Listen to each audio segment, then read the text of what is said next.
Students, welcome to Geography Online Classes. Last క్లాసెస్లో మనము module 2లో టాపిక్ అయినటువంటి భారతదేశ నైసర్గిక విభాగంలో ఆల్రెడీ హిమాలయ వ్యవస్థ గురించి, గంగా సింధు బ్రహ్మపుత్ర మైదానాన్ని గురించి మనం తెలుసుకోవడం జరిగింది. ఇందులో ఈ క్లాస్లో మనం భారతదేశ నైసర్గిక విభాగాల్లో అతి పెద్దదైన నైసర్గిక విభాగమైనటువంటి ద్వీపకల్ప పీఠభూమిని గురించి తెలుసుకుంటాం. అందులో ద్వీపకల్ప పీఠభూమిలో మళ్ళీ కేంద్ర ఉన్నత భూభాగము, సెంట్రల్ హైలాండ్స్ గురించి తెలుసుకుంటాం. ఎందుకంటే ద్వీపకల్ప పీఠభూమిని పగుల్లోయ గుండా ప్రవహించే నర్మదా నది రెండు అసమాన భాగాలుగా విభజిస్తుంది. నర్మదా నదికి ఉత్తరంగా ఉన్న ద్వీపకల్ప పీఠభూమిని ఏమంటారు అంటే కేంద్ర ఉన్నత భూభాగము, సెంట్రల్ హైలాండ్ అని పిలుస్తాం. నర్మదా నదికి దక్షిణంగా ఉన్న ద్వీపకల్ప పీఠభూమిని దక్కన్ పీఠభూమి అని పిలుస్తారు. సో ఈ క్లాస్లో మనం అందులో కేంద్ర ఉన్నత భూభాగాన్ని గురించి తెలుసుకుంటాం. నెక్స్ట్ క్లాస్లో మనం దక్కన్ పీఠభూమి, అందులోని భూస్వరూపాలను గురించి, వాటి భౌగోళిక ప్రత్యేకతలను గురించి తెలుసుకోవడం జరుగుతుంది. సో కేంద్ర ఉన్నత భూభాగము, సెంట్రల్ హైలాండ్ గురించి ఇప్పుడు తెలుసుకుంటాం. సీ హియర్, ఇది ద్వీపకల్ప పీఠభూమి. సో ద్వీపకల్ప పీఠభూమి అనేది గంగా సింధు బ్రహ్మపుత్ర మైదానానికి దక్షిణంగా విస్తరించి ఉన్నటువంటి దేశంలోనే అతిపెద్ద నైసర్గిక స్వరూపము మరియు అతి పురాతనమైనటువంటి నైసర్గిక స్వరూపం. ఎందువల్ల ఇది దేశంలో అతిపెద్ద నైసర్గిక స్వరూపంగా దీన్ని పేర్కొంటున్నాము అంటే, ఇది దేశ భూభాగంలో దాదాపు 16 లక్షల చదరపు కిలోమీటర్ల విస్తీర్ణాన్ని ఆక్రమించి ఉంది. అందువల్ల ఇది దేశంలోని నైసర్గిక విభాగాలలో అతిపెద్ద నైసర్గిక విభాగంగా ఉంది. అంతేకాకుండా ఇది దేశంలోనే అతి పురాతన నైసర్గిక విభాగం. It is the oldest physiographic unit in the country. ఎందువల్ల ఇది దేశంలో అతి పురాతనమైన ఫిజియోగ్రాఫిక్ యూనిట్, నైసర్గిక విభాగంగా ఉంది అంటే, ఈ భూభాగం ప్రధానంగా అతి పురాతనమైనటువంటి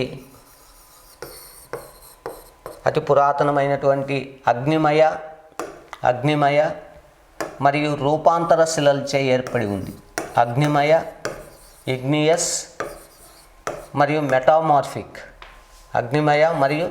మెటామార్ఫిక్ రూపాంతర శిలలచే ఏర్పడి ఉంది. అంతేకాకుండా ఈ భూభాగం దాదాపు 250 మిలియన్ల సంవత్సరాల క్రితం పురాతన గోండ్వానా భూభాగం నుంచి విడిపోయి ప్రస్తుత స్థితికి పరిణామం చెందింది. అందుకే ఇది దేశంలోని నైసర్గిక విభాగాల్లో అతి పురాతనమైనది మరియు అతిపెద్ద నైసర్గిక విభాగం. ఎందువల్ల అంటే దేశ భూభాగంలో దాదాపు 16 లక్షల చదరపు కిలోమీటర్ల విస్తీర్ణాన్ని ఆక్రమించి ఉంది. ఈ ద్వీపకల్ప భూభాగం ఆల్మోస్ట్ తలక్రిందుల త్రిభుజాకృతిలో ఉంది. ఈ త్రిభుజం యొక్క బేస్ గంగా సింధు మైదాన ప్రాంతం వైపు ఉండగా, దీని యొక్క ఎపెక్స్ పార్ట్, దీని యొక్క శిఖర భాగం హిందూ మహాసముద్రంలోకి చొచ్చుకొని పోయి ఉంది. అంతేకాకుండా ఈ ద్వీపకల్ప భూభాగము పర్వత నిర్మాణ ప్రక్రియలో భాగంగా ఏర్పడలేదు. పురాతన గోండ్వానా భూభాగం నుంచి ఉత్తర దిశలో చెలించే ప్రక్రియలో యురేషియా పలకాన్ని ఢీకొనే క్రమంలో ఈ భూభాగం అంతర్గతంగా ఏర్పడిన తన్యతా బలాల కారణంగా, టెన్షనల్ ఫోర్సెస్ కారణంగా ఈ భూభాగం అంతా కూడా అనేక భ్రంశోద్ధిత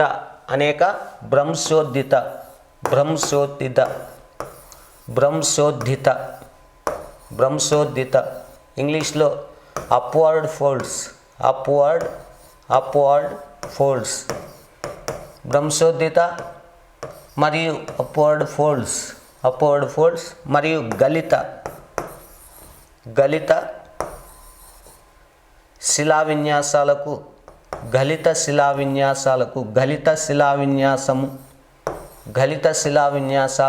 అంటే డౌన్వర్డ్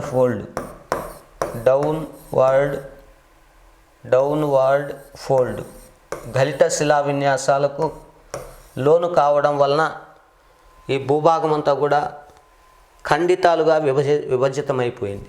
ఖండితాలుగా విభజితమైపోయి అనేక ఖండ పర్వతాలు, పగులు లోయలు, భ్రంశ లోయలు మరియు వికోసీకరణ చర్య కారణంగా, అంటే క్రమక్షయము మరియు వికోసీకరణ చర్యల కారణంగా అనేక పీఠభూములుగా, అలాగే అనేక పెనిప్లేన్ మైదానాలుగా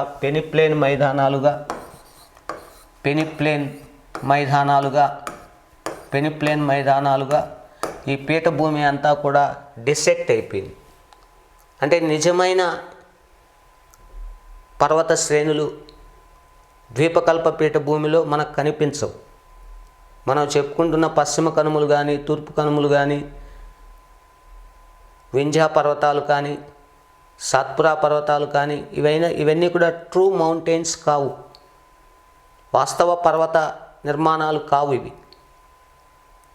కాకపోతే ద్వీపకల్ప పీఠభూమి ఉత్తర దిశలో చెలించే ప్రక్రియలో దాని అంతర్గతంగా ఏర్పడిన తన్యతా బలాల కారణంగా ఇది అక్కడక్కడ డౌన్వర్డ్, అంటే కిందకు కొన్ని చోట్ల తన్యతా బలాల కారణంగా మధ్యలో బ్రేక్స్ ఏర్పడి, పగుళ్ళు ఏర్పడి కొన్ని చోట్ల కిందకు కృంగిపోవడం, మరికొన్ని చోట్ల పైకి నెట్టబడడం, అంటే భ్రంశోద్ధిత శిలా విన్యాసం అప్వర్డ్ ఫోల్డ్స్గా మారడం, మరికొన్ని చోట్ల గలిత శిలా విన్యాసం డౌన్వర్డ్ ఫోల్డ్గా మారే ప్రక్రియలో మనకు చూసేదానికి ఒక పర్వతంలా ఇక్కడున్న ఎత్తైన భూభాగాలు కనిపిస్తాయి. కానీ అవి నిజమైన పర్వతాలు కావు. It's not a true mountains. కేవలం అవి ఒక ఖండ పర్వతాలు, ఒక బ్లాక్ మౌంటైన్స్ మాత్రమే. పైకి నెట్టబడినటువంటి ఒక ద్వీపకల్ప భూభాగం మనకు చూసేదానికి పర్వతంలో కనిపిస్తుంది, కానీ it's not a true mountain.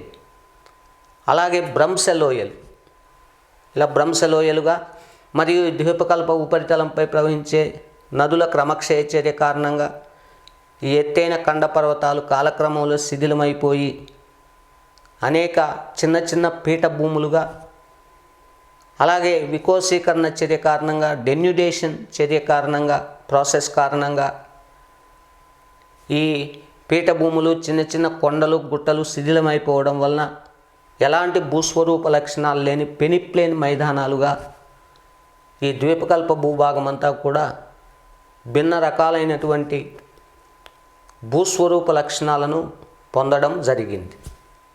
అందుకని పశ్చిమ కనుమలును నిజమైన పర్వతాల కాదా అంటే మనం ఏం చెప్పాలంటే అవి ఒక విధమైన మిథ్యా పర్వతాలు, ఖండ పర్వత రకానికి చెందినవి. ఖండ పర్వతాలు అనేవి ట్రూ మౌంటైన్స్ కాదు, ఒక విధమైన మిథ్యా పర్వతాలు. మిథ్యా అంటే కంప్లీట్ పర్వతాలు కావు, పర్వత లక్షణాలు ఉండవు వాటికి. సో అందుకని ఇవి వాస్తవ పర్వతాలు కావు, ఇవి ఒక ఖండ పర్వతాలు, పర్వతాలను తలపించేటువంటి ఖండ పర్వతాలు. నెక్స్ట్, ఈ ద్వీపకల్ప భూభాగంలో పగుల్లోయ గుండా ప్రవహించే నర్మదా నది ద్వీపకల్ప భూభాగాన్ని రెండు అసమాన భాగాలుగా విభజిస్తోంది. నర్మదా నదికి ఉత్తరంగా ఉన్న ద్వీపకల్ప భూభాగాన్ని సెంట్రల్ హైలాండ్, కేంద్ర ఉన్నత భూభాగము అని పిలుస్తారు. నర్మదా నదికి ఉత్తరంగా ఉన్న భూభాగాన్ని సెంట్రల్ హైలాండ్, కేంద్ర ఉన్నత భూభాగము అని పిలుస్తారు. అలాగే నర్మదా నదికి దక్షిణంగా ఉన్నటువంటి ద్వీపకల్ప భూభాగాన్ని డెక్కన్ ప్లాట్యూ అని పిలుస్తారు. డెక్కన్ ప్లాట్యూ అని పిలుస్తాం. తెలుగులో దీన్ని దక్కన్ పీఠభూమి అని పిలుస్తారు. ఇప్పుడు మనము ఇందులో సెంట్రల్ హైలాండ్స్ గురించి ఈ క్లాస్లో మనం తెలుసుకోవడం జరుగుతుంది.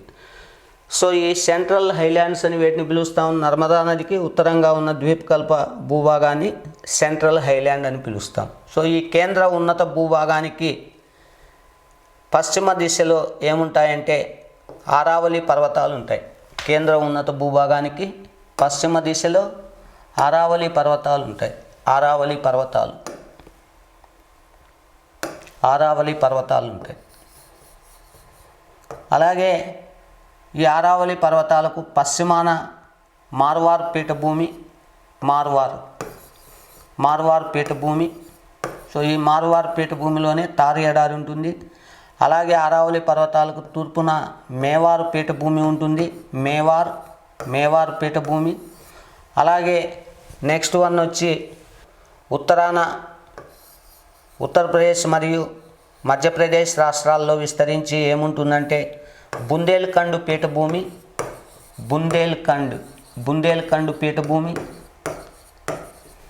అలాగే నెక్స్ట్ మధ్యప్రదేశ్కు తూర్పు అంచున ఉన్నటువంటి బాగల్ఖండ్ పీఠభూమి. అలాగే నెక్స్ట్ వన్ వచ్చి కేంద్ర ఉన్నత భూభాగానికి తూర్పు సరిహద్దున రాజ్మహల్ కొండలు.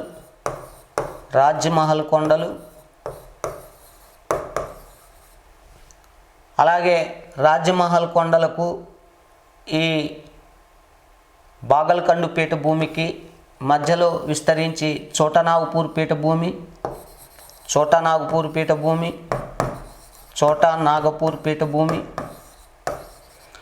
అలాగే కేంద్ర తర్వాత నెక్స్ట్ మధ్యప్రదేశ్ భూభాగంలో విస్తరించి మాల్వా పీఠభూమి. అలాగే కేంద్ర ఉన్నత భూభాగానికి దక్షిణ సరిహద్దుగా గుజరాత్, మహారాష్ట్ర, మధ్యప్రదేశ్, ఉత్తరప్రదేశ్ మరియు బీహార్లోని ససారాం వరకు విస్తరించి వింధ్య పర్వతాలు విస్తరించి ఉంటాయి. సో ఇవన్నీ కూడా భూవిజ్ఞాన శాస్త్రపరంగా geologically all these are part and parcel of the central highlands. So వీటితో పాటు మేఘాలయలోని షిల్లాంగ్ పీఠభూమి అంటే మేఘాలయ పీఠభూమి ప్రాంతం, అస్సాంలోని మేఘాలయ పీఠభూమికి తూర్పున ఉన్నటువంటి కర్బీ ఆంగ్లాంగ్ పీఠభూమి, అస్సాంలోని కర్బీ ఆంగ్లాంగ్ పీఠభూమి. సో ఇవన్నీ కూడా ఎందులో అంతర్భాగము అంటే జియలాజికల్గా ఇవన్నీ ఎందులో అంతర్భాగము, భూవిజ్ఞాన శాస్త్రపరంగా ఇవన్నీ ఎందులో అంతర్భాగం అంటే సెంట్రల్ హైలాండ్ కేంద్ర ఉన్నత భూభాగంలో ద్వీపకల్ప పీఠభూమిలో భాగమైనటువంటి కేంద్ర ఉన్నత భూభాగంలో ఇవన్నీ కూడా భాగంగా ఉన్నాయి. రేపు మీకు ఎగ్జామ్లో ఆరావళి పర్వతాలు భూవిజ్ఞాన పరంగా క్రింద తెలిపిన భారత నైసర్గిక విభాగాల్లో ఎందులో అంతర్భాగము అని ఎగ్జామ్లో క్వశ్చన్ అడిగినప్పుడు మీరు కింద ఆల్టర్నేటివ్స్ మీకు ఏమని ఇస్తాడంటే గంగా సింధు బ్రహ్మపుత్ర మైదానం అంటాడు, హిమాలయ వ్యవస్థ అంటాడు, తీర మైదానాలు అంటాడు, ద్వీపకల్ప పీఠభూమి పెనిన్సులార్ ప్లాట్యూ అని అంటాడు. కాబట్టి ఆన్సర్ ఏదవుతుందంటే పెనిన్సులార్ ప్లాట్యూ ద్వీపకల్ప పీఠభూమిలో ఇవన్నీ జియలాజికల్గా అంతర్భాగాలు. కానీ ఆరావళి పర్వతాలు చూసేదానికి గంగా సింధు బ్రహ్మపుత్ర మైదానంలో లొకేషన్ పరంగా చూస్తే గంగా సింధు బ్రహ్మపుత్ర మైదాన ప్రాంతంలో ఉన్నట్లు మనకు కనిపిస్తాయి. కానీ జియలాజికల్గా ఇవి ఎక్కడున్నాయి అంటే శిలా వ్యవస్థల పరంగా ఇవి ఎందులో అంతర్భాగంగా ఉన్నాయి అంటే ద్వీపకల్ప పీఠభూమిలో అంతర్భాగంగా ఉన్నాయి. అలాగే అస్సాంలోని కర్బీ ఆంగ్లాంగ్ పీఠభూమి మరియు మేఘాలయ లేదా షిల్లాంగ్ పీఠభూములు భూవిజ్ఞాన శాస్త్రపరంగా క్రింద తెలిపిన దేశంలోని ఏ నైసర్గిక విభాగంలో భాగంగా ఉన్నాయి అని అడిగితే ఆన్సర్ ఏం పెట్టాలి అంటే ద్వీపకల్ప పీఠభూమి అని పెట్టాలి. కానీ లొకేషన్ పరంగా చూస్తే ఈ షిల్లాంగ్ పీఠభూమి కానీ అస్సాంలోని కర్బీ ఆంగ్లాంగ్ పీఠభూమి ప్రాంతాలు కానీ అలాగే మేఘాలయలోని కాశీగారో జయంతియా కొండలు, అస్సాంలోని మికిర కొండలు ఇవన్నీ కూడా జియలాజికల్గా ఎందులో అంతర్భాగము అంటే ద్వీపకల్ప పీఠభూమిలో అంతర్భాగం. కానీ లొకేషన్ పరంగా ఇవి ఎందులో ఉన్నట్లు కనిపిస్తాయంటే పూర్వాంచల్ హిమాలయాల్లో భాగంగా ఉన్నట్లు కనిపిస్తాయి. సో భూవిజ్ఞాన శాస్త్రపరంగా ఇవన్నీ కూడా ద్వీపకల్ప పీఠభూమిలో భాగమైనటువంటి కేంద్ర ఉన్నత భూభాగంలో అంతర్భాగం. ఇప్పుడు మనం వీటిలో ఒక్కొక్క దాన్ని తీసుకొని ఏవి ఆరావళి పర్వతాలు, బుందేల్ఖండ్ పీఠభూమి, బాగల్ఖండ్ పీఠభూమి, మాల్వా పీఠభూమి, చోటనాగ్పూర్ పీఠభూమి, అలాగే షిల్లాంగ్ పీఠభూమి, కర్బీ ఆంగ్లాంగ్ పీఠభూమి. సో వీటంటిని మనం ఒక్కొక్క దాన్ని తీసుకొని ఒక్కొక్క భూస్వరూపంలో ఉన్న ముఖ్యమైనటువంటి టోపోగ్రాఫిక్ ఫీచర్స్ ఏంటి అనేది ఇప్పుడు మనం తెలుసుకుంటాం. ఫస్ట్ వన్ ఆరావళి పర్వతాలు. ఆరావళి పర్వతాలను మనం తీసుకున్నట్లయితే, సో ఆరావళి పర్వతాలను మనం పరిశీలించినట్లయితే సీ హియర్. ఈ ఆరావళి పర్వతాలు అనేవి సో ద్వీపకల్ప పీఠభూమికి లేదా సెంట్రల్ హైలాండ్కు మనకు ఇలా పశ్చిమ దిశలో గుజరాత్లోని పాలంపూర్ ప్రాంతం నుంచి, గుజరాత్లోని పాలంపూర్ అనే ప్రాంతం నుంచి, పాలంపూర్ డిస్ట్రిక్ట్ నుంచి రాజస్థాన్, హర్యానా మీదుగా ఢిల్లీ వరకు ఇవి 692 కిలోమీటర్ల పొడవున 692 కిలోమీటర్ల పొడవున నైరుతి నుంచి ఈశాన్యం వైపు ఇవి విస్తరించి ఉన్నాయి. కాబట్టి ఈ ఆరావళి పర్వతాలు మొత్తం ఎన్ని రాష్ట్రాలు, ఎన్ని కేంద్రపాలిత ప్రాంతాల్లో విస్తరించి ఉన్నాయంటే 3 రాష్ట్రాలు, 1 కేంద్రపాలిత ప్రాంతం. అవేవంటే గుజరాత్, రాజస్థాన్, హర్యానా, ఢిల్లీ, దక్షిణ ఢిల్లీ వరకు, యూనియన్ టెరిటరీ దక్షిణ ఢిల్లీ వరకు ఇవి 692 కిలోమీటర్ల పొడవున ఇవి విస్తరించి ఉన్నాయి. ప్రపంచంలోనే అత్యంత పురాతన మృత పర్వతాలు ఏవి అంటే ఆరావళి పర్వతాలు. 90% ఈ ఆరావళి పర్వత శ్రేణులు రాజస్థాన్ భూభాగంలో విస్తరించి ఉన్నాయి. ఈ ఆరావళి పర్వతాల యొక్క దక్షిణ ప్రాంతంలో ఆరావళి పర్వతాల్లోకెల్లా అత్యంత ఎత్తైన భూభాగం ఉంది. ఆ భూభాగం పేరు ఏం పేరంటే మౌంట్ అబు. సో ఆరావళి పర్వతాల దక్షిణ ప్రాంతంలో ఆరావళి పర్వతాల్లోకెల్లా అత్యంత ఎత్తైన ప్రదేశం ఉంది. దాని పేరు ఏం పేరంటే mount Abu. This one mount Abu.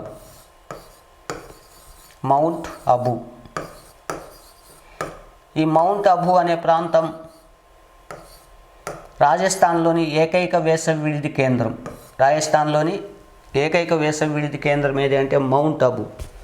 ఈ మౌంట్ అబు అనే ప్రాంతంలో ఒక జైన మతానికి సంబంధించిన దేవాలయం కూడా ఉంది. ఆ దేవాలయం పేరేం పేరంటే దిల్వారా దేవాలయం.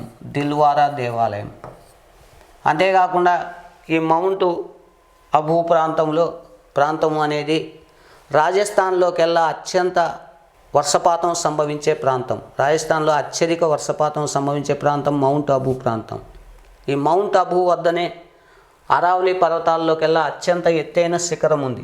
దాని పేరు గురు శిఖార్.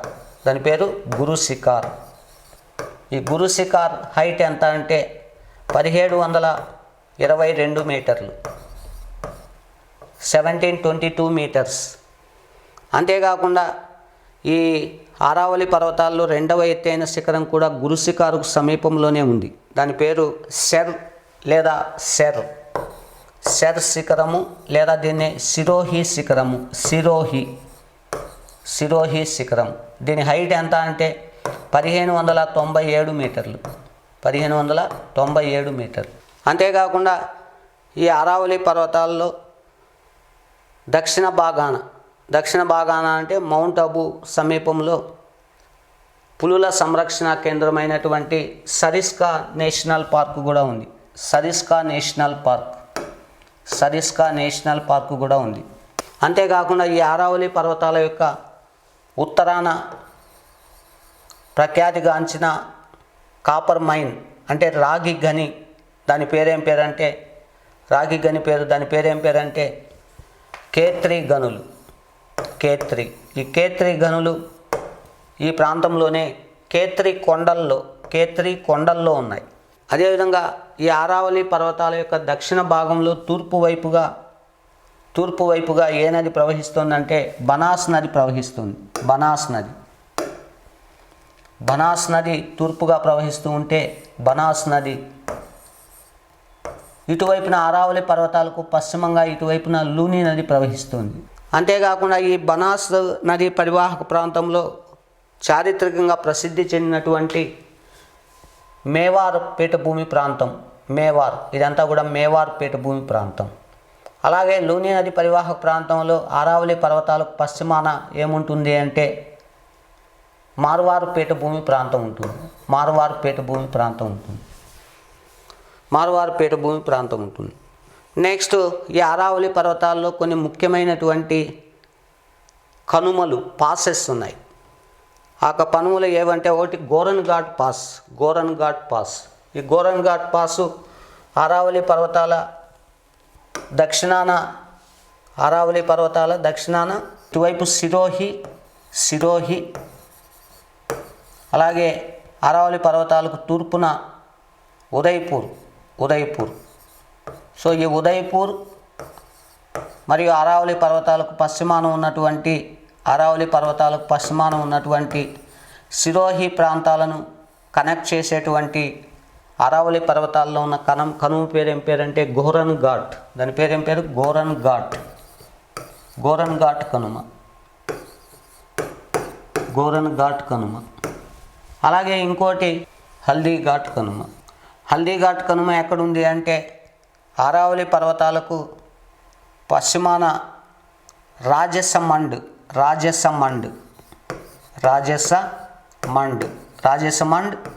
ఆరావళి పర్వతాలకు తూర్పున ఉన్నటువంటి పాలి డిస్ట్రిక్ట్స్ను, సో రాజసమండ్ మరియు పాలి డిస్ట్రిక్ట్స్ను కలిపేటువంటి ఆరావళి పర్వతాల్లోని కనుమ ఏది అంటే హల్దీ ఘాట్. చారిత్రకమైన హల్దీ ఘాట్ యుద్ధం ఎక్కడ జరిగిందంటే ఈ ప్రాంతంలో జరిగింది. నెక్స్ట్ వీటితో పాటు దేశూరి,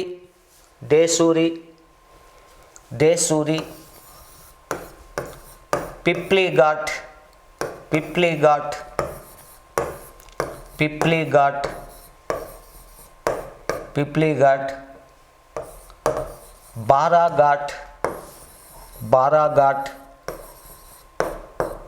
బారాఘాట్ అనే కనుమలు కూడా ఎక్కడున్నాయంటే ఆరావళి పర్వత శ్రేణిలోనే ఉన్నాయి. ఇక్కడ బారాఘాట్ అంటే ఇది బోరుఘాట్ కాదు. బోరుఘాట్ ఎక్కడుందంటే మహారాష్ట్రలో ఉంది, పశ్చిమ కనుమల్లో. కానీ ఇది బారాఘాట్ అనేది రాజస్థాన్లోని ఆరావళి పర్వత శ్రేణిలో ఉంది. ఇది దేని గురించి అంటే సెంట్రల్ హైలాండ్స్లో భాగమైనటువంటి ఆరావళి పర్వతాలు, అందులోని భౌగోళిక స్వరూపాలను గురించి. అలాగే రెండవది మాల్వా పీఠభూమి. సెంట్రల్ హైలాండ్స్లో రెండవ ప్రధాన భాగమైన మాల్వా పీఠభూమి సిహియర్, ఇది ద్వీపకల్ప పీఠభూమి. సో ఆరావళి పర్వతాలు సెంట్రల్ హైలాండ్కు వాయువ్య దిశలో, ఇది మాల్వా పీఠభూమి.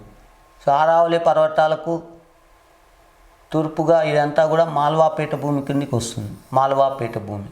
సో ఈ మాల్వా పీఠభూమికి పశ్చిమ సరిహద్దుగా ఏమున్నాయంటే ఆరావళి పర్వతాలు ఉన్నాయి. ఉత్తర సరిహద్దుగా దీనికి ఏముంది అంటే ఢిల్లీ ఉన్నతి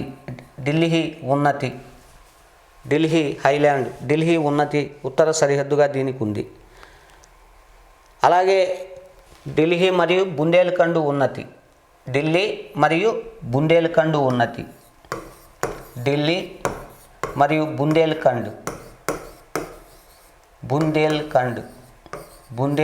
ఉన్నతి, ఇవి రెండు దీనికి ఉత్తర సరిహద్దుగా, మాల్వా పీఠభూమికి ఉత్తర సరిహద్దుగా ఉన్నాయి. అలాగే నెక్స్ట్ వన్ వచ్చి దక్షిణాన వింధ్య పర్వత శ్రేణులు మాల్వా పీఠభూమికి విస్తరించి ఉన్నాయి. నెక్స్ట్ ఈ మాల్వా పీఠభూమిని, అందువల్ల ఆరావళి పర్వత పాదాలకు తూర్పుగా ఇది విస్తరించి ఉంది కాబట్టి ఈ మాల్వా పీఠభూమి ప్రాంతాన్ని ఒక పర్వత పాద పీఠభూమి, పీడ్ మౌంట్ ప్లాట్యూ అని కూడా పిలుస్తారు. మాల్వా పీఠభూమిని పర్వత పాద పీఠభూములు, పీడ్ మౌంట్ ప్లాట్యూస్ అంటే ఏంటివంటే వీటికి ఒకవైపున పర్వతము, రెండవ వైపున ఏదైనా మైదానం కానీ సముద్రం కానీ సరిహద్దుగా ఉంటే వాటిని పర్వత పాద పీఠభూములు అంటారు. సో ఆ విధంగా మాల్వా పీఠభూమి అనేది ఆరావళి పాదాల వద్ద విస్తరించి ఉంది కాబట్టి ఫుట్ హిల్స్ ఆఫ్ ఆరావళిస్ వెంబడి ఇది విస్తరించి తూర్పుగా విస్తరించి ఉంది కాబట్టి పీఠభూమి, దీన్ని పర్వత పాద పీఠభూమి అని పిలుస్తారు. నెక్స్ట్ చంబల్,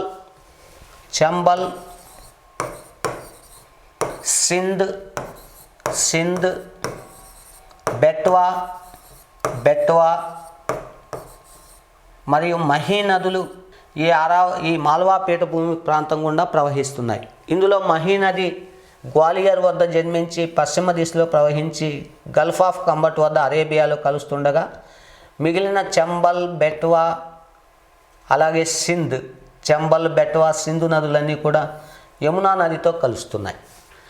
నెక్స్ట్ అంతేకాకుండా చంబల్ నది పరివాహక ప్రాంతం తీవ్రమైన క్రమక్షయానికి, ముఖ్యంగా చంబల్ నది, యమునా నదిల యొక్క క్రమక్షయ చర్యకు లోనవుతోంది. తీవ్రంగా intensive erosional activity was going on over the Malwa plateau region.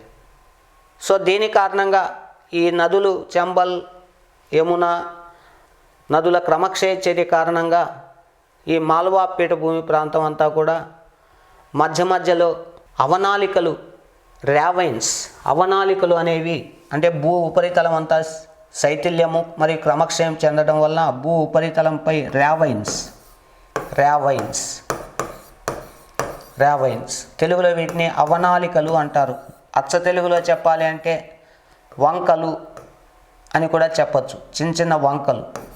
So ఇలాంటి అవనాలిక క్రమక్షయానికి ఇది లోను కావడం వలన ఈ భూభాగం అంతా కూడా ఎక్కడ చూసినా కానీ ఒక ఇన్ఫెర్టైల్ ల్యాండ్గా, చిన్న వంకలు వాగులతో ఖండితమైపోయి ఒక నిర్జల భూభాగంగా, నిస్సారవంతమైన భూభాగంగా ఇది మారిపోయింది. ఇలాంటి భూభాగాలను ఏమంటారంటే కందర భూములు అంటారు. కందర భూములు అంటారు, బ్యాడ్ ల్యాండ్స్ అంటారు. సో బ్యాడ్ ల్యాండ్ టోపోగ్రఫీ భారతదేశంలో ఎక్కువగా ఎక్కడుంది అంటే మధ్యప్రదేశ్లోని మాల్వా పీఠభూమి ప్రాంతంలో గల చంబల్ నదీ లోయ ప్రాంతము మరియు యమునా నదీ లోయ ప్రాంతాల్లో, ఇంకా దాన్ని ఆనుకొని ఉన్నటువంటి రాజస్థాన్ భూభాగంలో ఎక్కువగా విస్తరించి ఉంది. అయితే ఎక్కువగా చంబల్ నదీ లోయ, యమునా నదీ లోయ ప్రాంతాల్లో, కొద్దిగా రాజస్థాన్ మాల్వా పీఠభూమిని ఆనుకొని ఉన్న రాజస్థాన్ పరిసర ప్రాంతాల్లో ఈ భూభాగం అంతా కూడా అనేక రకాల డెన్యుడేషనల్ ప్రాసెస్, రివర్ డెన్యుడేషనల్, నదీ వికోసీకరణ చర్యకు లోను కారణం వల్ల అనేక అవనాలికలను కలిగి ఉంది. వీటిని ఇంకో పేరుతో అవనాలికలు అంటాం. ర్యావైన్స్ అంటే ఏంటంటే పొడవైన లోతైనటువంటి డిప్రెషన్స్, గుంతలు లేదా వంకలనే ఏమంటారంటే ర్యావైన్స్ అంటారు. సో ర్యావైన్ టోపోగ్రఫీ భారతదేశంలో ఎక్కడ ఎక్కువగా ఉంది అంటే మధ్యప్రదేశ్లోని మాల్వా పీఠభూమి ప్రాంతంలో గల చంబల్ రివర్ వ్యాలీ రీజియన్లో ఎక్కువగా ఉంది. అదేవిధంగా ఈ పీఠభూమి యొక్క పశ్చిమ నైరుతి ప్రాంతాలలో ఇది పీఠభూమి యొక్క పశ్చిమ నైరుతి ప్రాంతాలు ఇవి. ఈ పశ్చిమ నైరుతి ప్రాంతాల్లో రణతంబోర్ పీఠభూమి, మేవారు పీఠభూమి, ఇది మేవార్, ఇది రణతంబోర్, ఇది రణతంబోర్ పీఠభూమి, కోటా పీఠభూమి, అలాగే బుండి కొండలు.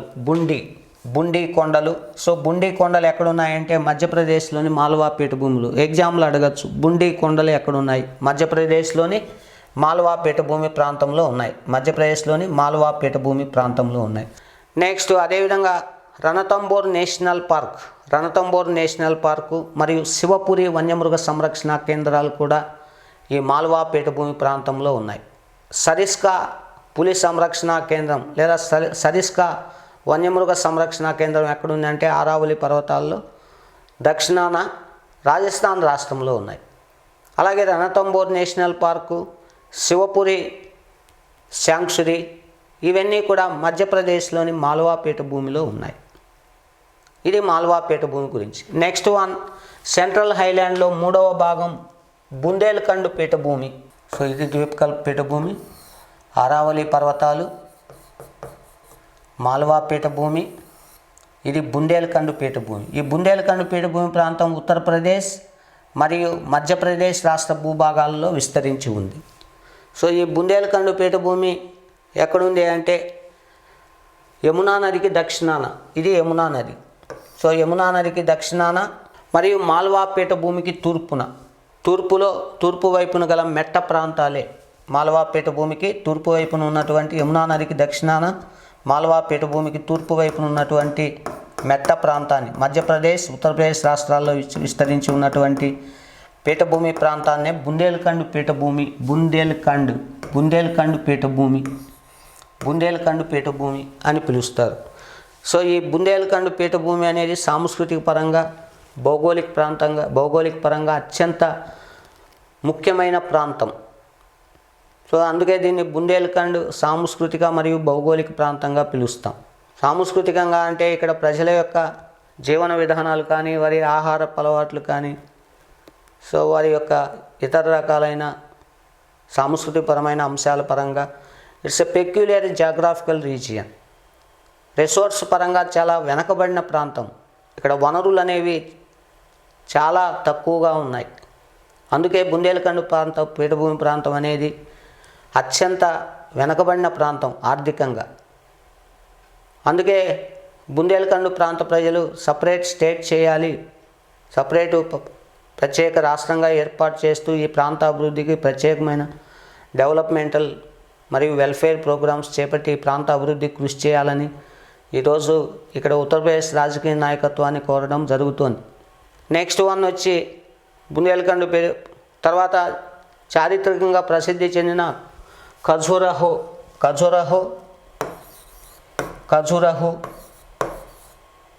దేవాలయాలు మరియు చారిత్రకంగా ప్రసిద్ధి చెందిన ఝాన్సీ ప్రాంతాలు రెండు కూడా ఎక్కడున్నాయంటే ఈ బుందేల్ఖండ్ పీఠభూమి ప్రాంతంలో ఉన్నాయి. నెక్స్ట్ అదేవిధంగా బాగల్ఖండ్ పీఠభూమి మధ్యప్రదేశ్ ఈశాన్య అంచులో ఇక్కడున్న దీన్నే బాగల్ఖండ్ పీఠభూమి అంటారు. బాగల్ఖండ్ పీఠభూమి ఈ బాగల్ఖండ్ పీఠభూమి ప్రాముఖ్యత ఏంటంటే పన్నా వజ్రపు గనులు ఎక్కడున్నాయంటే పన్నా డైమండ్ మైన్స్ ఈ బాగల్ఖండ్ పీఠభూమిలోనే ఉన్నాయి. నెక్స్ట్ అదేవిధంగా చోటనాగ్పూర్ పీఠభూమి ఎక్కడ విస్తరించి ఉందంటే హియర్. ఈ కేంద్ర ఉన్నత భూభాగం యొక్క తూర్పున ముఖ్యంగా జార్ఖండ్, ఛత్తీస్గఢ్, ఒరిస్సా,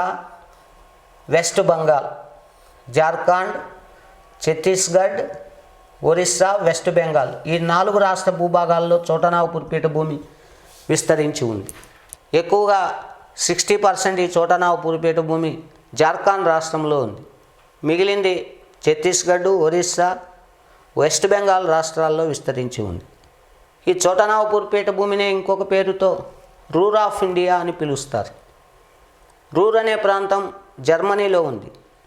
మొత్తం జర్మనీలో లభ్యమయ్యేటువంటి ఖనిజ వనరుల్లో 70 to 80% మినరల్ రిసోర్సెస్ ఒక రూర్ అనే ప్రాంతంలోనే లభ్యమవుతున్నాయి. అలాగే దేశంలో లభ్యమయ్యే మినరల్ రిసోర్సెస్లో 50 to 60% ఒక చోటనాగ్పూర్ పీఠభూమి ప్రాంతంలోనే కాన్సన్ట్రేట్ అయింది. అందుకని దీన్ని దాంతో పోలుస్తూ చోటనాగ్పూర్ పీఠభూమిని రూర్ ఆఫ్ ఇండియా అని పిలుస్తారు. ఇంగ్లీష్లో మినరల్ హార్ట్ల్యాండ్ ఆఫ్ ఇండియా, తెలుగులో ఖనిజాల కానాచి. తెలుగులో ఏమంటామంటే ఖనిజాల కానాచి. కానాచి అంటే ఇక్కడ అర్థము నిధి అని అర్థం, లేదా నంగనాచి అని కూడా అనొచ్చు. అంటే ఖనిజాల నంగనాచి అంటే నంగనాచి అంటే అర్థం అన్నీ ఉండి పైకి తెలియనట్లు కనిపించే వాళ్ళను నంగనాచులు అంటారు. అట్లాగే చోటనాగ్పూర్ పీఠభూమి భూస్థలాకృతి చూసేదానికి గుట్టలు, పగుళ్ళు, సందులు, చిన్న కొండలు ఇలా ఏమాత్రం మానవ నివాసానికి పనికిరాని ఒక బ్యారన్ ల్యాండ్గా కనిపిస్తుంది. కానీ దేశంలో ఉన్నటువంటి విలువైన ఖనిజ సంపద అంతా కూడా ఈ ఒక్క భూభాగంలోనే కాన్సన్ట్రేట్ అయింది. సో అందుకని దీన్ని ఖనిజాల కానాచి, mineral heartland of India, Ruhr of India అని కూడా పిలుస్తారు. ఈ చోటనాగ్పూర్ పీఠభూమిని దామోదర్ నదిలోయ రెండుగా విభజిస్తోంది. చోటనాగ్పూర్ పీఠభూమి మధ్య గుండా పోతూ దామోదర్ నదిలోయ రెండుగా ఈ పీఠభూమిని విభజిస్తుంది. ఈ దామోదర్ నదిలోకి ఉత్తరంగా ఉన్న ఈ పీఠభూమిని హజీరాబాగ్ పీఠభూమి అంటారు. హజీరాబాగ్ పీఠభూమి. దామోదర్ నదిలోయకు దక్షిణంగా ఉన్న ఈ పీఠభూమిని రాంచీ పీఠభూమి అంటారు. అలాగే ఈ హజీరాబాగ్ పీఠభూమి యొక్క తూర్పు భాగాన్ని మళ్ళీ ఇక్కడ ప్రాంతీయంగా కోడెర్మా అని పిలుస్తారు. కోడెర్మా అని పిలుస్తాం. ఈ కోడెర్మా పీఠభూమి హజీరాబాగ్ పీఠభూమికి తూర్పున ఉన్నటువంటి ప్రాంతాన్ని కోడెర్మా పీఠభూమి హజీరాబాగ్ పీఠభూమిలో అంతర్భాగం. ఈ కోడెర్మా పీఠభూమి ప్రాంతం దేనికి ప్రసిద్ధి అంటే మైకా. దేశంలోనే అత్యంత విలువైనటువంటి మైకా రిసోర్స్ ఎక్కడ మనకు కాన్సన్ట్రేట్ అయిందంటే కోడెర్మా పీఠభూమి. So Koderma is famous for mica. అబ్రకానికి ప్రసిద్ధి. And Koderma plateau is a part of the Hazaribagh plateau. The eastern part of Hazaribagh plateau is known as Koderma plateau. In turn, the Hajirabad plateau is a part and parcel of the Chotanagpur plateau. అలాగే దామోదర్ నదిలో దక్షిణంగా ఉన్న ఈ చోటనాగ్పూర్ పీఠభూమిని రాంచీ పీఠభూమి అంటారు. ఈ రాంచీ పీఠభూమి యొక్క పశ్చిమ ప్రాంతాన్ని మళ్ళీ ఇక్కడ పలమావు పీఠభూమి అని పిలుస్తాం. అంతేకాకుండా ఈ హజీరాబాగ్ పీఠభూమి తూర్పు అంచులో చోటనాగ్పూర్ పీఠభూమిలోనే అత్యంత ఎత్తైన శిఖరం ఉంది. దాని పేరు పర్సనాద్. దాని పేరు పర్సనాద్ శిఖరం. దాని పేరు ఏం పేరంటే పర్సనాద్ శిఖరం. దీని హైట్ 1366 మీటర్లు. దీని హైట్ ఎంత అంటే 1366 మీటర్లు. అంతేకాకుండా లేటర్ వేదిక్ పీరియడ్లో మగధ మహాజనపద యొక్క రాజధాని అయినటువంటి రాజగృహ దీన్నే గిరివజ్రపురం ఇది మగధ రాజధాని మలివేద కాలంలో. సో ఆ రాజగృహ లేదా గిరివజ్రపురం అనేది ఎక్కడుంది అంటే రాజమహల్ కొండల్లో ఉంది. రాజమహల్ కొండలు ఎక్కడున్నాయంటే చోటనాగ్పూర్ పీఠభూమికి తూర్పున ద్వీపకల్ప పీఠభూమిలో భాగంగా ద్వీపకల్ప పీఠభూమికి తూర్పున లేదా ఈశాన్య అంచున ఈశాన్య అంచున ఉన్న ఈ పర్వతాలనే రాజమహల్ కొండలు. ఇవి ఎక్కడున్నాయంటే జార్ఖండ్ రాష్ట్రంలో ఉన్నాయి. సో ఆ రాజమహల్ కొండల్లో మగధ క్యాపిటల్ అయినటువంటి గిరివజ్రపురం లేదా రాజగృహ ఉంది. సో ఇది దేని గురించి అంటే చోటనాగ్పూర్ పీఠభూమి గురించి. అంతేకాకుండా ఈ హజీరాబాగ్ పీఠభూమిలో దామోదర్ నది యొక్క ఉపనదులైనటువంటి బార్కార్ మరియు కోనార్ నదులు ప్రవహిస్తున్నాయి. అలాగే రాంచీ పీఠభూమి ప్రాంతంలో సౌత్ కోయల్ మరియు సుబర్ణరేఖ నదులు. సౌత్ కోయల్ మరియు సుబర్ణరేఖ మరియు సౌత్ కోయల్ నదులు రాంచీ పీఠభూమి గుండా ప్రవహిస్తున్నాయి. ఇది దేని గురించి అంటే చోటనాగ్పూర్ పీఠభూమి గురించి. నెక్స్ట్ అదేవిధంగా మేఘాలయ. సో మేఘాలయ పీఠభూమిని ఇంకో పేరుతో షిల్లాంగ్ పీఠభూమి అని కూడా పిలుస్తాం. మేఘాలయ పీఠభూమిని ఇంకో పేరుతో షిల్లాంగ్ పీఠభూమి. సి హియర్ ఇది ద్వీపకల్ప పీఠభూమి. సో ఇవి రాజ్మహల్ కొండలు, జార్ఖండ్లోని రాజ్మహల్ కొండలు. చోటానగర్ పీఠభూమికి తూర్పున ఉన్న రాజ్మహల్ కొండలు. ఇది మేఘాలయ పీఠభూమి ప్లస్ మేఘాలయ పీఠభూమిని అనుకొని దాని కొనసాగింపుగా అస్సాం రాష్ట్రంలోని కర్బీ ఆంగ్లాంగ్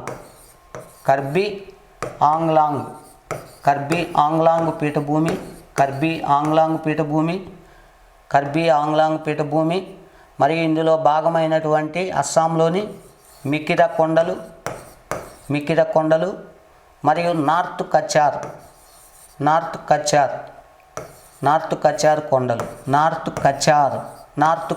కొండలు. నార్త్ కచార్ కొండలు మరియు మికిర కొండలు ఇవన్నీ కూడా కర్బీ ఆంగ్లాంగ్ పీఠభూమి, అస్సాంలోని కర్బీ ఆంగ్లాంగ్ పీఠభూమిలో ఈ నార్త్ కచార్ మరియు మికిర కొండలు ఉన్నాయి. అలాగే ఈ మేఘాలయ లేదా షిల్లాంగ్ పీఠభూమిలో 3 కొండలు ఉన్నాయి. ఒకటి పశ్చిమం నుంచి తూర్పునకు వెళ్ళే కొలది గారో కొండలు, అలాగే కాశీ కొండలు, నెక్స్ట్ జయంతియా కొండలు. సో ఈ మేఘాలయ లేదా షిల్లాంగ్ పీఠభూమి, అందులోని గారో, కాశీ, జయంతియా కొండలు, అలాగే అస్సాంలోని మికిర కొండలు, నార్త్ కచార్ కొండలు ప్లస్ కర్బీ ఆంగ్లాంగ్ పీఠభూములు ఇవన్నీ కూడా భూ విజ్ఞాన పరంగా ఎందులోకి వస్తాయి అంటే ద్వీపకల్ప పీఠభూమిలోకి వస్తాయి. అయితే ఇక్కడెక్కడో రాజ్మహల్ కొండలు ద్వీపకల్ప పీఠభూమి మధ్యలో ఉన్న ప్రాంతం అంతా ఏమైంది సార్? ఈ షిల్లాంగ్ పీఠభూమి, ఈ రాజ్మహల్ కొండలు, ఈ ద్వీపకల్ప పీఠభూమికి మధ్యలో ఉన్న ఈ గ్యాప్ అంతా ఏమైపోయింది? ఇదంతా కూడా గంగా సింధు మైదాన ప్రాంతం ఉంది కదా, అవి ఎక్కడో ఉన్నవి దీంట్లో భాగం ఎందుకు ఉంటాయంటే ఒకప్పుడు ఇందులో ఇదంతా కంటిన్యూస్ పెనిన్సులార్ ప్లాట్యూ రీజియనే, ద్వీపకల్ప పీఠభూమిలో ఉన్నటువంటి భూభాగమే ఇదంతా కంటిన్యూగా కర్బీ ఆంగ్లాంగ్ పీఠభూమి వరకు. కానీ దాదాపు 120 మిలియన్ ఇయర్స్ బ్యాక్ ఇప్పుడు ఈ ప్రాంతంలో ప్రస్తుతం ఇది వెస్ట్ బెంగాల్ రాష్ట్రంలోని ఈ ప్రాంతాన్నే మాల్దా ప్రాంతము అంటారు. మాల్దా ప్రాంతము అంటారు దీన్ని. అంటే 120 మిలియన్ ఇయర్స్ బ్యాక్ ఇక్కడ భూ అంతర్భాగంలో వచ్చిన చలనాల కారణంగా ఇక్కడ ఉన్న భూభాగం డౌన్వర్డ్ థ్రస్ట్ కిందకు కృంగిపోయింది, స్లిప్ డౌన్ అయిపోయింది భూమి లోపల ఆ ప్రాంతంలో వచ్చిన కొన్ని చలనాల కారణంగా. అంటే భ్రంశం అంటే కింద కృంగిపోయింది, అంటే భ్రంశ ప్రాంతం ఏర్పడింది. ఆ ప్రాంతంలోకి గంగానది చేత రవాణా కాబడిన శిథిలం అంతా కూడా ఒండ్రుమట్టి శిథిలాలు, శాండు ఇవన్నీ డిపాజిట్ కావడం వల్ల ఇది గంగా మైదానంలో ఇది విలీనం అయిపోయింది, అంతర్భాగం అయిపోయింది. అందుకని రాజ్మహల్ కొండలకి మేఘాలయలోని గారో కొండలకి మధ్య ఉండే ఈ గ్యాప్ని ఏమంటారంటే రాజ్మహల్ గారో గ్యాప్ అని పిలుస్తాం. మాల్దా ప్రాంతంలోని వెస్ట్ బెంగాల్లో గల మాల్దా ప్రాంతంలోని ఆ గ్యాప్నే రాజ్మహల్ కొండలకి ప్లస్ షిల్లాంగ్లోని గారో కొండలకి మధ్య ఉన్న ఆ థ్రస్ట్, ఆ భ్రంశాన్ని ఏమంటారంటే రాజ్మహల్ గారో గ్యాప్ అంటారు. లేదా దీన్నే ఇంకో పేరుతో మాల్దా గ్యాప్ అని పిలుస్తాం. కాబట్టి ఈ షిల్లాంగ్ పీఠభూమి, అందులోని గారో, కాశీ, జయంతియా కొండలు, అలాగే అస్సాంలోని కర్బీ ఆంగ్లాంగ్ పీఠభూమి, ఆ కర్బీ ఆంగ్లాంగ్ పీఠభూమిలో ఉన్నటువంటి నార్త్ కచార్ కొండలు, మికిర కొండలు ఇవన్నీ కూడా జియలాజికల్గా ఎందులో అంతర్భాగము అంటే ద్వీపకల్ప పీఠభూమిలో అంతర్భాగం. అలాగే క్వశ్చన్ ఇంకొక విధంగా, ద్వీపకల్ప పీఠభూమిలో భాగమైనటువంటి షిల్లాంగ్ పీఠభూమి, కర్బీ ఆంగ్లాంగ్ పీఠభూములు ద్వీపకల్ప పీఠభూమి నుంచి దేనిచే వేరుపడి ఉన్నాయి, ఏ భూస్వరూపంచే వేరుపడి ఉన్నాయి అంటే మాల్దా గ్యాప్చే వేరుపడి ఉన్నాయని చెప్పాలి. ఇది ఎగ్జామ్లో మోస్ట్ ఇంపార్టెంట్ వన్. సో ఇది దేని గురించి అంటే మేఘాలయ లేదా షిల్లాంగ్ పీఠభూమి, కర్బీ ఆంగ్లాంగ్ పీఠభూములు, అందులో ఉన్న పర్వత శ్రేణుల గురించి. అలాగే మేఘాలయ పీఠభూమిలోని గారో, కాశీ, జయంతియా కొండలు, ఈ గారో, కాశీ, జయంతియా కొండలు ఎందుకు గారో అనే పేరు వచ్చిందంటే అక్కడ నివసించేటువంటి గారో తెగ ప్రజలచే ఆడున్నటువంటి ఆ హిల్ రేంజ్కి గారో కొండలు అనే పేరు వచ్చింది. సో ఈ మేఘాలయలోని గారో కొండల్లో ఉన్న అత్యంత ఎత్తైన శిఖరం ఏది అంటే నో క్రీక్ శిఖరం. గారో కొండలో ఉన్న అత్యంత ఎత్తైన శిఖరం నో క్రీక్ శిఖరం. ఈ ప్రాంతాన్ని బయోస్పియర్ రిజర్వ్గా ప్రకటించారు. అంతేకాకుండా ఈ గారో కొండల ప్రాంతంలో ఒక అంతర్భూభాగ గుహ ఉంది, అండర్ గ్రౌండ్ కేవ్ ఉంది. ఆ అండర్ గ్రౌండ్ కేవ్నే ఏమంటారు అంటే సిజు గుహలు అంటారు. సో రేపు మీకు ఎగ్జామ్లో సిజు గుహలు ఎక్కడున్నాయి అని అడగచ్చు. ఎక్కడున్నాయంటే it is an limestone underground cave located in Garo hills of the Meghalaya. అలాగే కాశీ కొండలు అనే పేరు ఎందుకు వచ్చిందంటే కాశీ తెగలు అనేవాళ్ళు ఇక్కడ నివసిస్తున్నారు. అందువల్ల ఆ తెగ పేరుతో ఈ కొండలకి కాశీ కొండలు అనే పేరు వచ్చింది. అంతేకాకుండా ఈ కాశీ కొండల ప్రాంతంలో ప్రపంచంలోనే అత్యధిక వార్షిక సగటు వర్షపాతాన్ని పొందే మొదటి ప్రాంతం మాసిన్రామ్. అత్యధిక సగటు వర్షపాతం ప్రపంచంలో అత్యధిక వార్షిక సగటు వర్షపాతం పొందే మాసిన్రామ్ మరియు చిరపుంజి రెండవ స్థానంలో ఉన్నటువంటి చిరపుంజి ప్రాంతాలు రెండూ కూడా ఎక్కడున్నాయంటే ఈ మేఘాలయలోని కాశీ కొండల్లో ఉన్నాయి.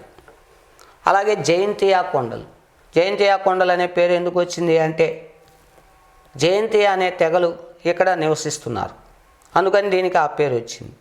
అలాగే వాటి కంటిన్యూస్గా అస్సాంలో మికిర కొండలు ఉన్నాయి. ఆల్రెడీ నిన్న క్లాస్లో హిమాలయ వ్యవస్థ గురించి చెప్పుకున్నాం. అస్సాంలోని మికిర కొండల్లో ఒక లోయ ఉంది, సుర్మా లోయ ఉంది. భారతదేశంలో తేయాకును ఎక్కువ విస్తీర్ణంలో సాగు చేసే ప్రాంతంగా ఈ సుర్మా లోయను మనం చెప్పుకోవడం జరిగింది. ఇది దేని గురించి అంటే షిల్లాంగ్ మరియు కర్బీ ఆంగ్లాంగ్ పీఠభూములు, అందులో ఉన్న కొండల శ్రేణుల గురించి. ఇందులో ఇది కూడా ఇంపార్టెంటే, సిజు గుహలు. సో ఈ సిజు గుహలు ఎక్కడున్నాయి అంటే గారో కొండల్లో ఉన్నాయి. సిజు గుహలు ఎక్కడున్నాయి దేశంలో అంటే గారో కొండల్లో. గారో కొండలు ఎక్కడున్నాయంటే మేఘాలయలో ఉన్నాయి. సో గారో కొండల్లో అత్యంత ఎత్తైన శిఖరం నోక్రేక్. సో ఈ నోక్రేక్ హిల్లీ రీజియన్ని బయోస్పియర్గా డిక్లేర్ చేయడం జరిగింది. రైట్. నెక్స్ట్ అదేవిధంగా నెక్స్ట్ వన్ వచ్చి వింధ్య పర్వతాలు.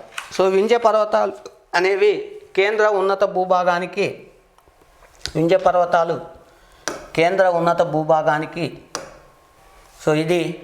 సో నర్మదా నదికి ఉత్తరంగా ఉన్న ద్వీపకల్ప భూభాగాన్ని ఏమంటారంటే కేంద్ర ఉన్నత భూభాగము అంటారు. సో ఈ కేంద్ర ఉన్నత భూభాగానికి దక్షిణ సరిహద్దుగా ఈ వింధ్య పర్వత శ్రేణులు విస్తరించి ఉన్నాయి. ఎక్కడి నుంచి ఎక్కడి వరకు ఈ వింధ్య పర్వతాలు విస్తరించి ఉన్నాయి అంటే పశ్చిమాన గుజరాత్ నుండి మహారాష్ట్ర, మధ్యప్రదేశ్, ఉత్తరప్రదేశ్లోని వారణాసి మరియు బీహార్లోని ససారాం వరకు విస్తరించి ఉన్నాయి. ససారాం చారిత్రక ప్రత్యేకత ఏంటంటే షేర్షా సూరి సమాధి ఉన్న ప్రాంతం ససారాం. షేర్షా సూరి సమాధి ఎక్కడుంది అంటే ఈ ససారాంలో ఉంది. అక్కడి వరకు ఈ వింధ్య పర్వతాలు కేంద్ర ఉన్నత భూభాగానికి దక్షిణ సరిహద్దుగా విస్తరించి ఉన్నాయి. ఎన్ని రాష్ట్రాల్లో అంటే మొత్తం 5 రాష్ట్రాల్లో. ఒకటి గుజరాత్, 2 వచ్చి మహారాష్ట్ర, నెక్స్ట్ మధ్యప్రదేశ్, ఉత్తరప్రదేశ్ మరియు బీహార్. అంతేకాకుండా నర్మదా మరియు సోన్ పగులు లోయల ఉత్తర అంచు వెంబడి ఈ వింధ్య పర్వతాలు. ఇది నర్మదా సోన్ యొక్క పగులు లోయ. దిస్ వన్ నర్మదా మరియు సోన్ నదుల పగులు లోయ, రిఫ్ట్ వ్యాలీస్. సో ఈ పగులు లోయ ఉత్తర అంచు వెంబడి ఈ వింధ్య పర్వతాలు విస్తరించి ఉన్నాయి. అంతేకాకుండా భారతదేశంలో ప్రాచీన శిలాయుగపు సంస్కృతికి ప్రతిరూపమైనటువంటి బింబేటికా ప్రాంతం కూడా ఎక్కడుంది అంటే బింబేటికా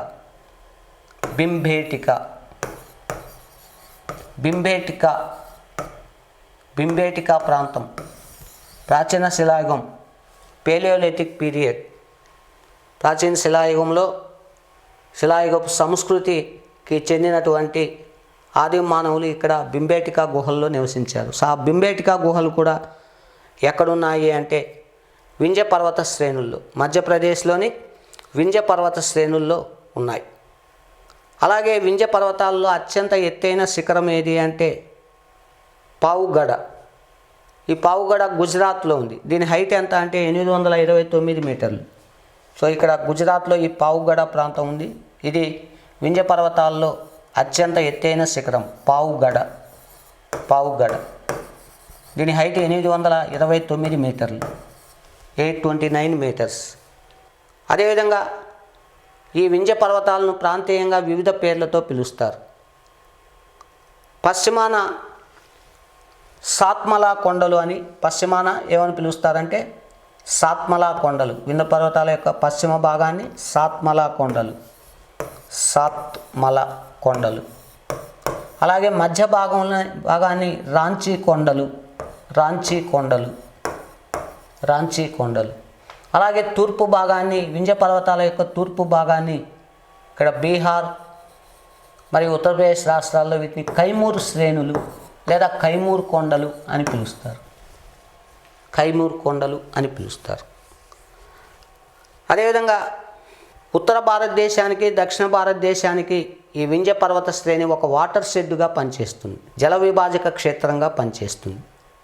వింధ్య పర్వతం యొక్క ఉత్తరపు అంచు నుండి చంబల్, బెట్వా, సింధు, కెన్ను మరియు సోన్ నదులు అటువైపు ప్రవహించి గంగా నదితో కలుస్తున్నాయి.